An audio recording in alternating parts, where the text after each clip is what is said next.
Oi, gente! Bem-vindo a mais um vídeo deste canal. E no vídeo de hoje eu quero mostrar pra vocês como que eu faço uma estampa de onça, um animal print.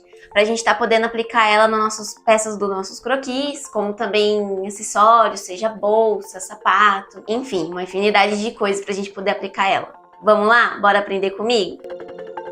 Bem, gente, então pra começar, eu vou usar o lápis de cor, esses 3 tons da Faber-Castell, pra gente estar fazendo a estampa de onça. Bem, o primeiro passo que eu começo, faço a primeira camada de baixo, né? Eu procuro usar um tom mais clarinho, como esse aqui mais ou menos, pra gente estar preenchendo toda a parte de baixo, seja da peça, ou também da bota, do acessório.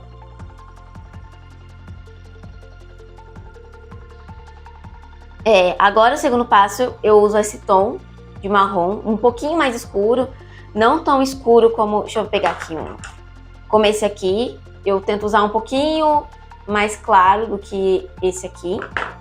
Agora a gente vai fazer uns contornos, umas formas que preenche dentro daquela bolinha, né, da estampa da onça.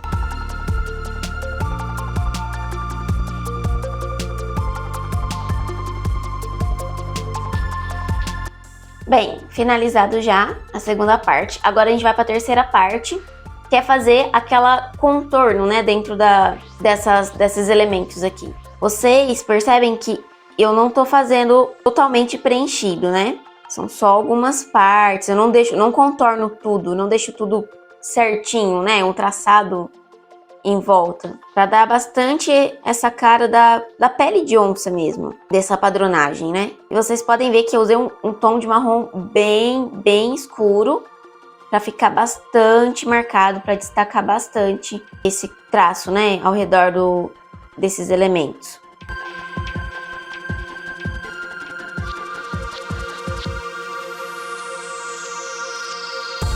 Bem, gente, se vocês estão gostando desse tutorial, desse vídeo, deixe seu like, comente, compartilhe.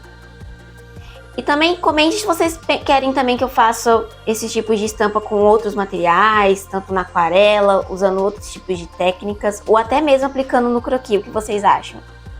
Enfim, gente, e essa aqui é a estampa de onça de animal print que eu fiz usando o lápis de cor, tá bom?